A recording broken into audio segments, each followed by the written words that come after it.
right, morning.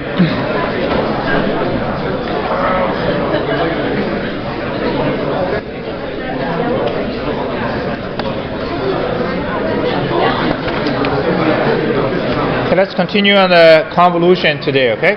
Yeah.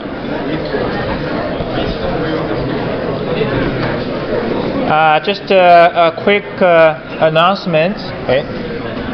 So I talked to the instructors for the other section. We're going to have our first quiz next week, and it will be held in the tutorial section. It will be open notes, open discussion. So it's very open, except the TA won't give you the answer. It will be one question only on the system classifications. Right? So it's just a preparation for the midterm. And once we finish the convolution, we'll look at our progress. We'll have another quiz on the convolution, which definitely will be tested during midterm. So basically, before midterm, we'll have two quizzes, one on the system classification and one on the convolution. So next week will be the first quiz, and you should go to your tutorial to try out the quiz. If you can't attend your tutorial section for whatever reason, there are many tutorial sections. You can attend another tutorial section to write the quiz. But you just have to let the TA know that you're probably, you're not from this tutorial section. You're from another tutorial, because they will enter the grades. All right? Yeah. So quiz accounts for 10%. So you don't have assignments, right? So quiz will be the easiest 10% you could get. It's open book, open discussion. You can look at, you can Google, you can look at lecture notes, you can even discuss among yourself. The idea is to give you an opportunity to practice. Right. All right, so let's continue on the convolution. We started the definition convolution, and I briefly explained why convolution. So I didn't dive too much in depth as to why, but I did say that at this stage it really doesn't help at all to tell too much about why convolution. I need to give you a little bit of time as you progress, as you learn some other subjects, and you will actually realize there are some important applications of convolution, okay, in terms of system, signal processing or image processing, or control system design. Okay. So I do get a lot of questions, at this stage, a lot of questions why. But honestly, answering the why is a very difficult task. So it doesn't matter how much try, I don't think I will give you a really good answer to why. Right? I think I told another students, if I tell you convolution is actually important in the nuclear bomb product, would you believe me? Right? Yeah. So anyway, actually it probably really helps, but not to that extent. Okay, so let's see the convolution. We laid down the definition. Yes. Oh, of course.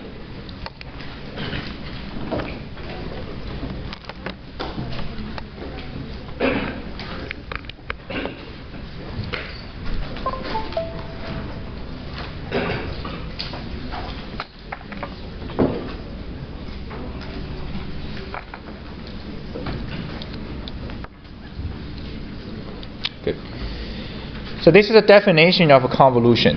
Okay. So basically, we use a star to represent the convolution operation. The right side is the actual operation. It basically is an integral. You're integrating multiplication of two functions that are here. You're integrating the multiplication f of tau times g of t minus tau. The dominant variable here is tau, so you're integrating with respect to the variable tau. The range of the tau goes from 0 to t. The integrand is f of tau times g of t minus tau. So this is something I emphasize. When you integrate this, the integral variable is tau. So then you treat this t as a constant now, right? Yeah. Even though at the end of the results, the t will come back because of the limits, and you will end up with a function, another time function out of this integral, out of this convolution. So you end up you get back your original variable t. But when you operate this integral here, the integral variable is tau, not t. Okay? Yeah. The t's value, as I'm going to show you, sometimes we do separate this integral into a piecewise. Depends on the t's value, right? So let's say instead of 0 to t, maybe we'll integrate from 0 to 1 first, 1 to 2, and then 2 to t, something like that. Okay? Yeah.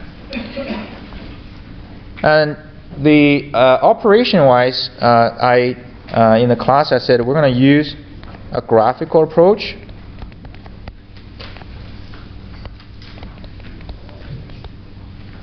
to calculate this, to carry out this integral, the convolution. Okay? Because a lot of questions that I give it to you will be a piecewise function. Okay? So piecewise function basically means like it's a box, convolute another box, or part of the function convolutes with a box. Okay? So that's what we call piecewise. So graphical approach will be easier to actually help you to understand the convolution. So the first step, as we always said, is determine which one is your f of t and g of t. So because you will have two functions given, so you can always choose one as f of t, another as a g of t. And because the definition here, so that involves f of tau and g of t minus tau. So the second step is you need to graph f of tau. And that's pretty easy because you just have to change the t to tau and then graph it out. Okay, so nothing changed. And then g, we need to get the graph g of t minus tau, right? So we need to graph this out. Okay, so how do I graph g of t minus tau then? The step is first graph g of tau. Basically, you replace the t with tau, you get g of tau, and then do a mirror around the tau equal to 0 axis, so mirror it to the other side, and then you shift to this one, right? So this step here is the mirror, okay, or reflection, and this one here is shift. So shift, so more precisely is to shift, not shift g of tau, you're shifting g of negative tau, okay? Shifting g of negative tau to the right, okay, by t, okay, by this much t value. To do this, okay, you need to take out the negative sign first, and then let it become tau minus t. Okay. So that's shifting g of negative tau to the right by amount of t. Because this is basically what we're looking for. This is g of t minus tau. Right? We're looking for this one here. So these three steps will give you the graph for g of t minus tau. Okay. And once you do this, we'll have the following analysis to help out with the integration. Right. In an example that I gave to you, we didn't quite finish. So we have f of t, which is e to the power of negative 2t when t is greater than 0. When t is less than 0, 0. That's a causal signal. And g of t is basically, okay, it's not an expression, but you can write it to g of t equal to 2 when t is greater than 0, and when t is less than 0, it's 0. Okay. Okay. So now we'll quickly graph it out again. First, graph out f of tau. So f of tau at here. Okay. When tau equal to 0, you have 1 And when tau goes to infinite, it will approach 0 infinitely. So this curve is e to the power of 2 tau. That's f of tau. Okay. To get g of t minus tau, so here's the step we did. So on this side here, I'll graph g of tau first. Okay, this is g of tau, and then g of negative tau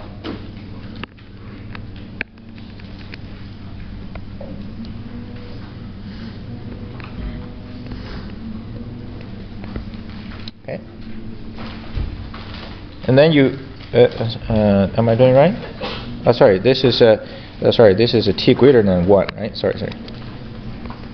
Okay, that's the original example. This is when t greater than 1, it's 2. When t is less than 1, it's 0. So the graph here should be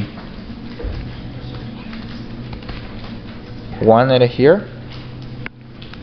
Once you do the reflection, and this is g of negative tau.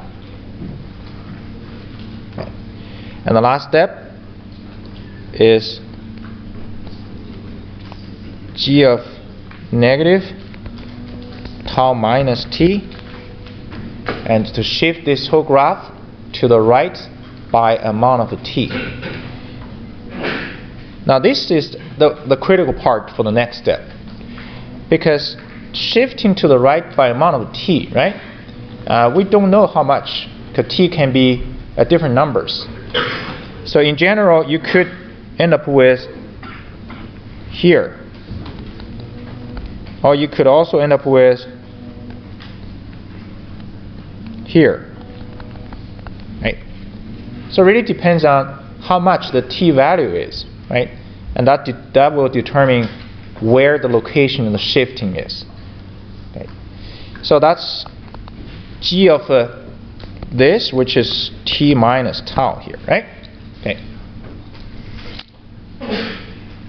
The reason that t is important, the value of the t is important, because we have to go back to our integration here, right? This is your integration. You have to go back to this integration, and this integration involves the multiplication of these two functions.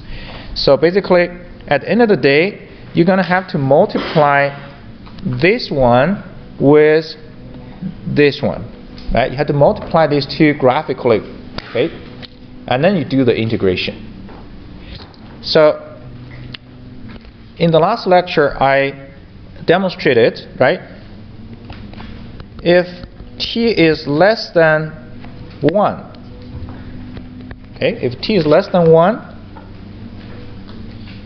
when t is equal to 1, the graph is exactly here. But when t is less than 1, your g of t minus tau, in this case, it's always basically,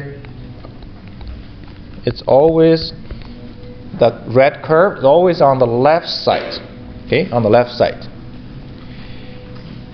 And if t is greater than 1, then you have your graph g of t minus tau, which will be on the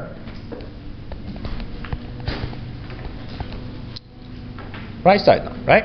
So it moves into the right side of the region.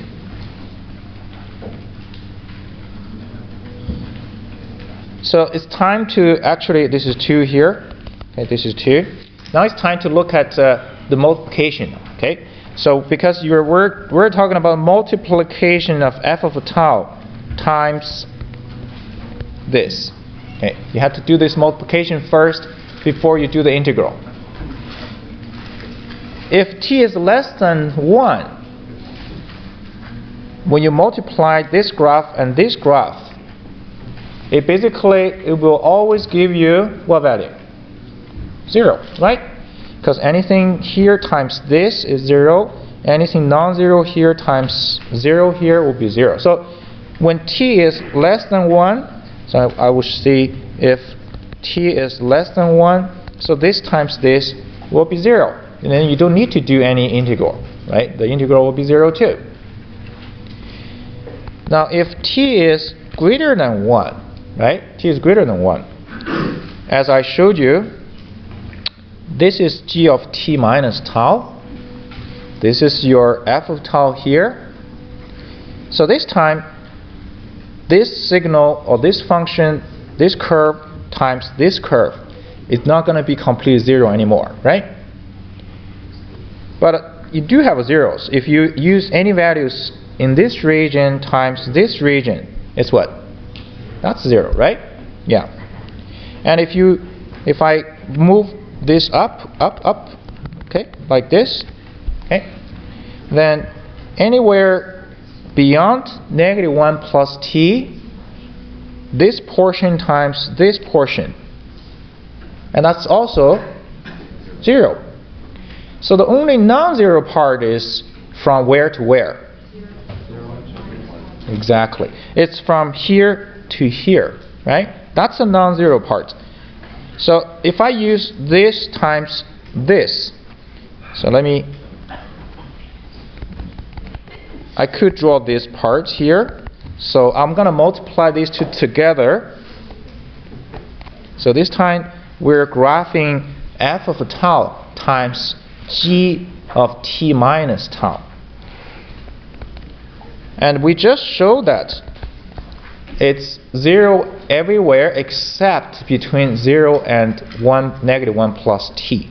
Between 0 and -1 plus t, what's the result of multiplication? Here is always 2, and this portion here is the exponential decay curve. So you have basically always 2 times this, right? 2 times this. So in other words, I have a curve between 0 and -1 to t, okay, more or less like this, and this curve is 2 times e to the power of -2t. Okay, and this is basically what f of tau times g of t minus tau is. The last step, you're doing integrals, right? You're integrating f of tau, g of t minus tau, and d tau. And you're integrating with respect to tau, and you're not talking about, now this time, you're not talking about 0 to t anymore, right? Your original integral limit is 0 to t. Now this time, what's the integral limits? 0 to, that's right. Right, that's your actual integral limits. So 0 to t is the bigger limits. This time you have a smaller limits because that's the only limit within that range. You have a non-zero multiplication of the two functions. And I can replace my f of tau and g of t minus tau with 2 times e to the power of -2 tau.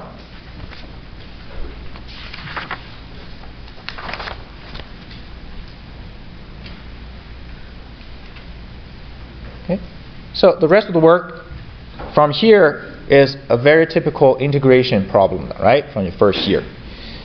This one here, I think, I wonder did a review or not. When you're integrating with exponential function, just be careful, okay, with the mistakes. Okay. You might need to use a substitution rule, okay, to carry out integral. But I think if you recall that in the review, typically what I do is, okay, I'll take the 2 out of the integral here, and I will keep this e to the power of -2 tau. So what you do could be, you let, for example, you let u equal to -2 tau, right? And then you du equal to -2 d tau. So d tau equal to -1/2 du. Okay, that's substitution what you typically do. Okay, I think what I typically do is instead of introducing the u for this kind of simple case, I will change this tau to -2 tau to keep it basically the same as this portion right here. Okay.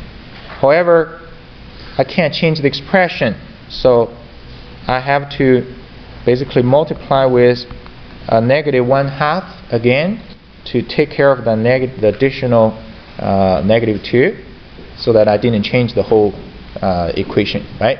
Yeah. I could just move the negative 1/2 to the front, which becomes negative 1, and then integral 0 to negative 1 plus t e to the power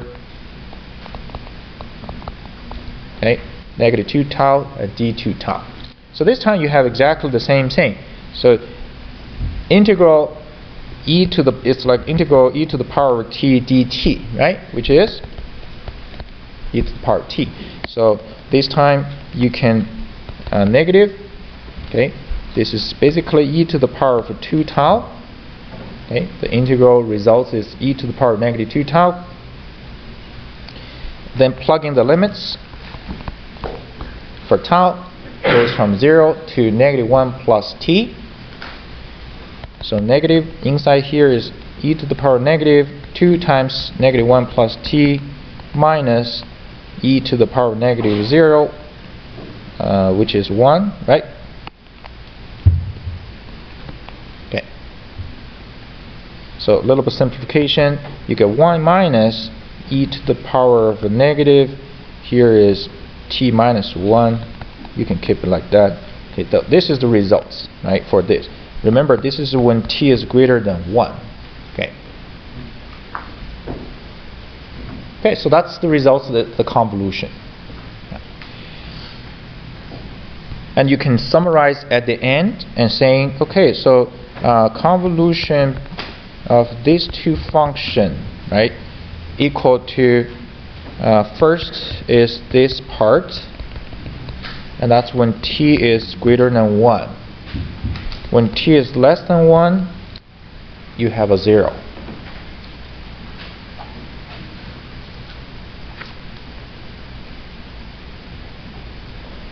Okay.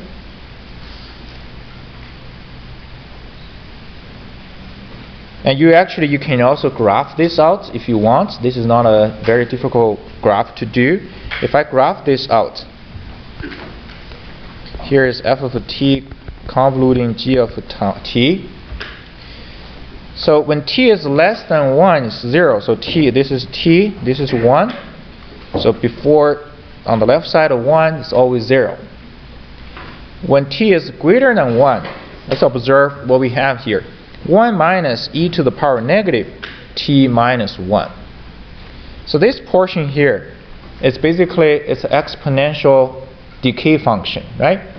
If you give a t a very big value, this will become a 0. Okay. So in other words, initially at the t equal to 1 minus 1, which is 0 here. And as t goes to infinite, this value becomes 1, right? So if I draw a horizontal line 1 in here, but it will not be 1. It will infinitely approach 1. Okay? So basically you get more or less like this, a curve, right, going up and infinitely approaching 1. Good? Okay. So here's the complete demonstration of using graphical approach to calculate the convolution between two piecewise functions, causal functions. But before we give you an example, I want to go back to this question to help you understand a little bit more, okay? So we're trying to relate everything here. So coming back here, this graph is the multiplication of f of tau times g of t minus tau, right? That's the graph. You multiply these two out. And what do we do next? We're integrating this multiplication from somewhere to somewhere. In this case, from here to here. So from your first year, you learned when you're integrating this from here to here, so physically, what does that give it to you? Exactly, right? It gives you the area of this multiplication underneath this curve. So in other words, it's this area here, right? It's the area underneath the curve. So since I already have the results set here now, right? I already have the results. Basically, in this case here, this results represents the portion, this portion here, represents the area underneath. So that's the area under f of a tau and g t minus tau. Okay.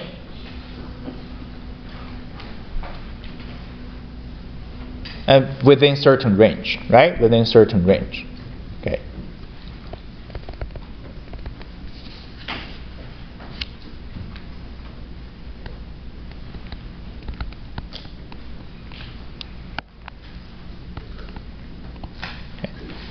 And that range, depends on t. In this case, well, basically when t goes to infinite.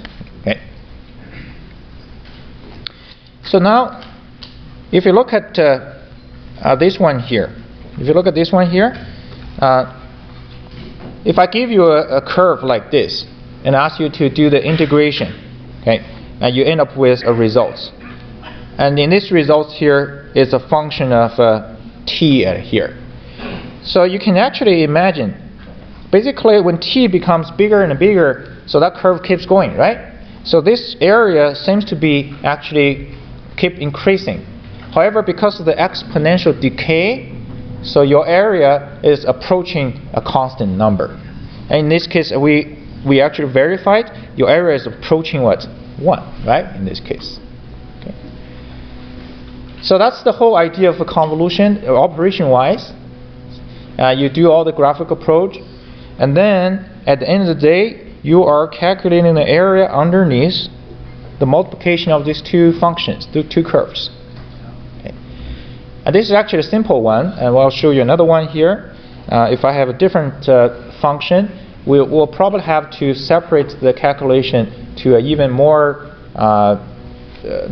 finer, basically patterns. Right? Yeah. Any questions so far? Okay, very good. Okay, so now let's look at an example here. Let's look at an example.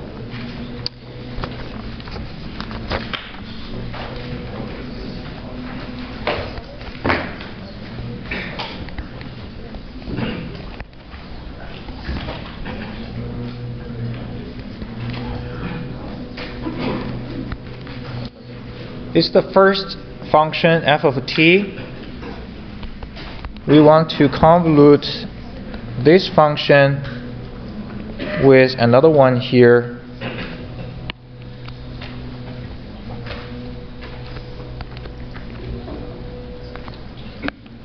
G of t. So we want to convolute this with that.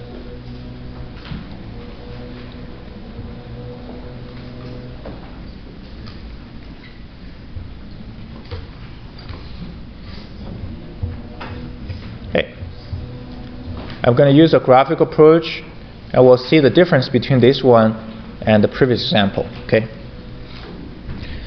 So first step is to determine which one is f of t and g of t. I mean, the question already given to you, you probably don't have to change. But if you just wanted to change, you could change this to g of t and that to f of t. That's fine. Okay. Yeah. So first step, we got it. So basically, f of t and g of t, and we know which one is which. Second step, we will graph f of t into f of tau. Okay, so that is pretty straightforward. All you need to do is replace the t with tau. The graph really doesn't change. That's your f of tau.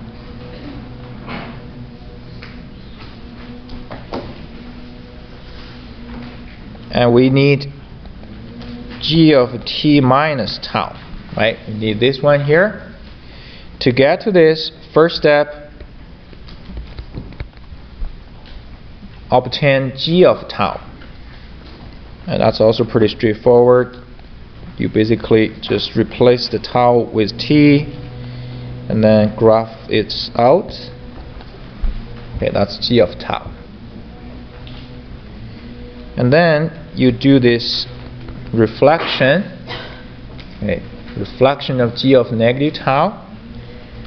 So that gives us a box now on the other side now.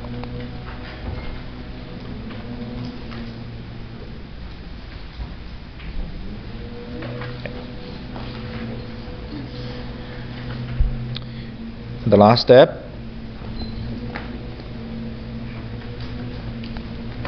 is to shift g of negative tau to the right by amount of t.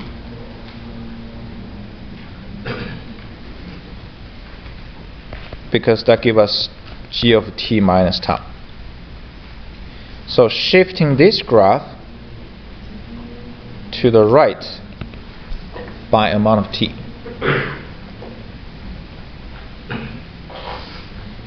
And this box, right, could be anywhere now. Depends on the value of t. So you let t equal to 0, it doesn't move. You let t equal to 1, it moves to the right by 1 unit. T equal to negative 1 will be to the left by 1 unit, right? But it really doesn't matter what t value is. You can label these two edges properly. So what will be the coordinates of these two edges now? If I move this graph to the right by amount of t. So this edge is this edge, right? This edge initially at 0, tau equal to 0. Exactly, right? It will be at a t. And then this edge will be, very good, negative 1 plus t. Okay, so now you have successfully obtained the graph of f of tau and also g of negative tau, g of t minus tau. Okay, so then the next step would be, okay, the next step is to look for multiplication of these two, right? So look multiplication. Get the multiplication and do the integrals.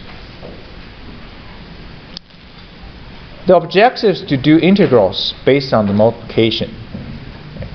And integrals of this multiplication eventually give us the area underneath this curve here. So now we look at, I'm going to draw this graph and this graph on top of each other here, okay? Yeah. We'll look at if I have a different value of t, what will be the patterns of the overlap. So I'm going to draw, first we'll draw f of tau here. We'll draw it, try our best to be along the same kind of scale. Okay. This is f of tau. And then we're going to draw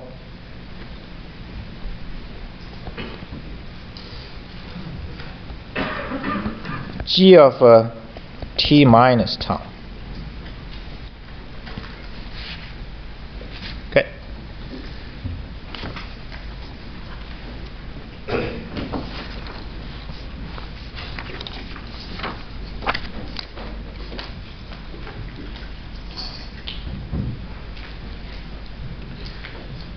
The sketch of a g of t minus tau, right, or the location of this box, right? You see the location of this box here? As I said, it completely depends on what value? The t value, okay? So let's not worry too much about the t value first, right? I really worry is, my concern is the multiplication of these two. So I want to find out what are the possible patterns between the multiplications of these two graphs? Okay? Yeah. Let's look for the easy ones. What's the first easy one? If my box is actually always on the left side. So first of all, I'm not talking about the t-value yet, right? But really it doesn't matter what the t-value is. The edge of this here is always what? It's always this. It doesn't change, right? And it gives you a specific t-value. It will be place you here, okay? But this is the one possibility, isn't it, right? If the box is over here, and this is our f of tau, then that's actually pretty simple, because the multiplication of these two is always 0. So of course the question in this case now you should ask is, what would be the t's range to give you this scenario, right? So we'll find it out later, but for now we actually just figured out, okay, that's one possible scenario. We call this is, let's say this is one pattern here. Okay, this is one pattern. In this pattern there is no overlap, right? There's no overlap. So this is no overlap here. Now you change the t.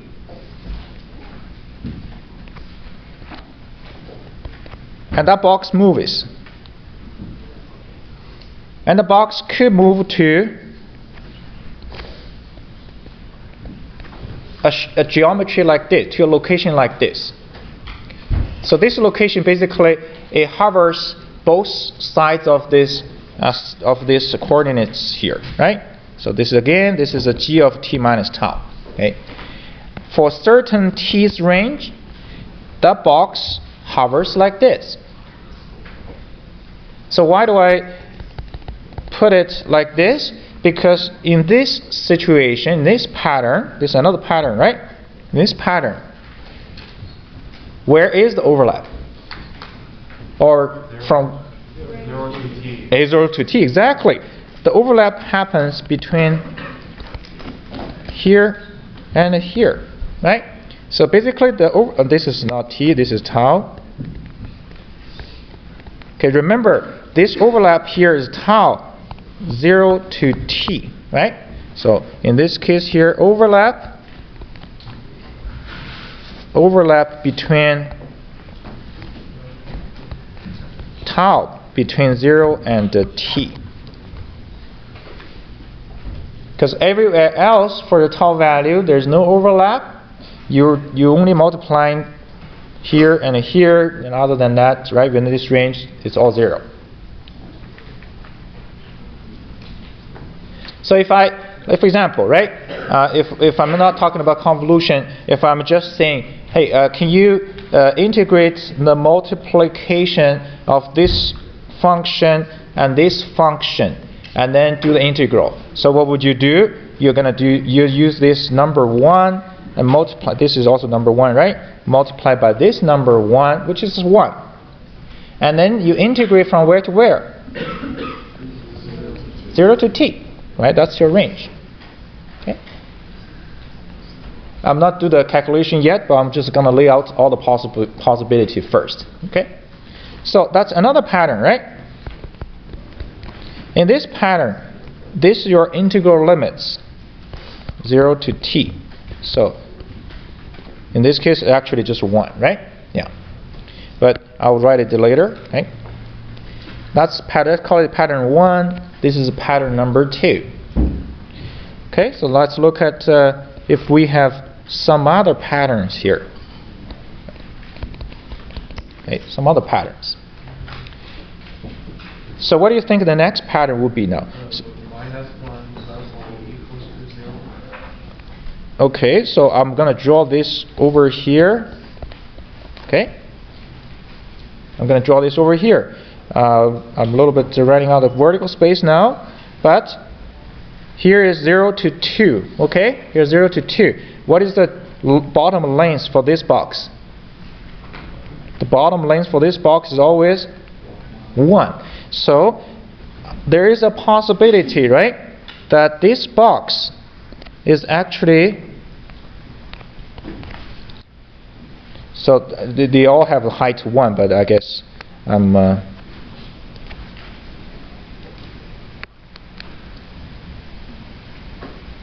so, and we're going to use the red here. This red here is your f of tau, right?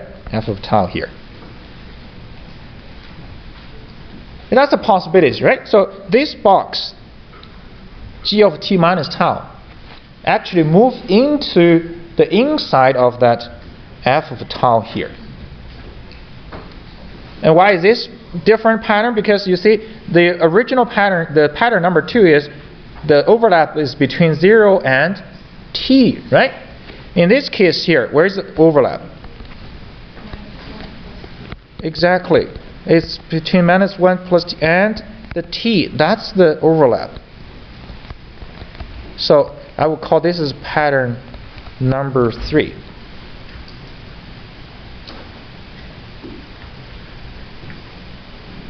Again, I haven't write down the range of the t yet, right? So for certain value of the t, you'll be here. For certain value of t, you will be here, right? For this pattern, we'll figure that out shortly, right? And the last one, as you can actually imagine now.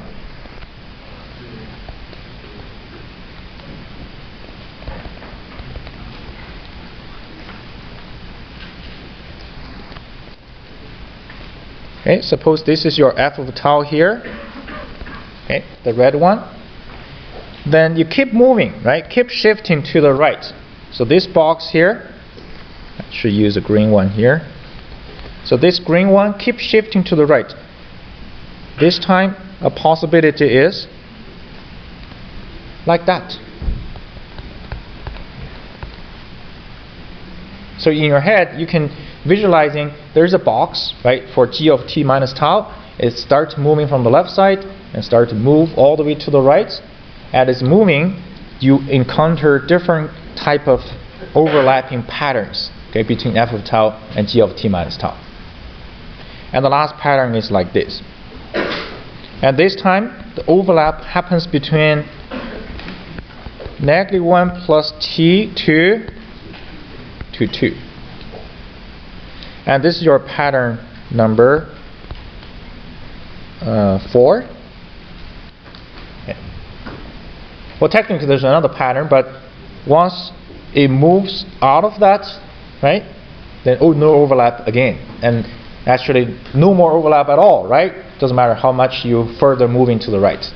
Okay. So the last pattern, let's put it down as pattern here.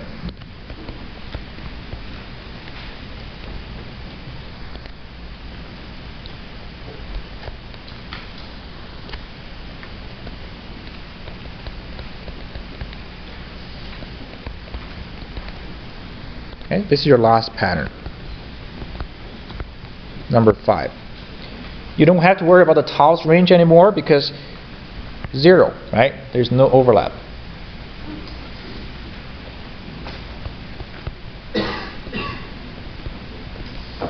Okay. So this case here is a little bit more sophisticated than the other case because the previous example, there's only one overlap pattern. But here you have 1, 2, 3, 4, 5, but meaningful ones 2, 3, 4. So 3 different type of patterns of overlap. Okay. Okay. So let's come back to the beginning here. Okay. Let's find out for what range of t that you actually will have each one of the patterns of overlap here. Okay. Let's come back to the first pattern 1. When will this box be always on the left side of this system? That seems to be pretty straightforward. Yes, when t is less than 0. Basically, you look at this edge here. That edge has to be always on the left side, right? And that will guarantee this edge will be on the left side too. So that's when t is less than 0. You will have 0 overlap. So now this one here, between 0 and 1, yeah. So that's great. Let's find out. Basically, what would be the t's value such that this one actually, right, hovers across both sides? Not like this, okay? Basically, one side on the right, one edge on the left. So this edge is on the right side, this edge is on the left side. So in other words, if you want to realize that this edge on the right basically means what? T is greater than 0. This edge is on the left side, meaning -1 plus t has to be less than 0. So together you get t greater than 0 and less than 1. Yes?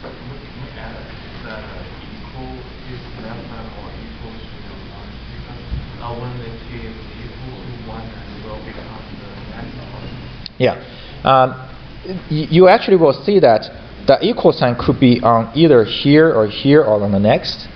Because at the end of the day, when you calculate the integral, it will become a continuous curve. Yeah. So I'm not going to be too picky where the equal sign is.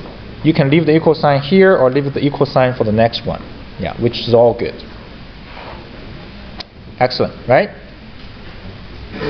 Any questions so far in terms of the actual t's value so that you can place the box at a specific location?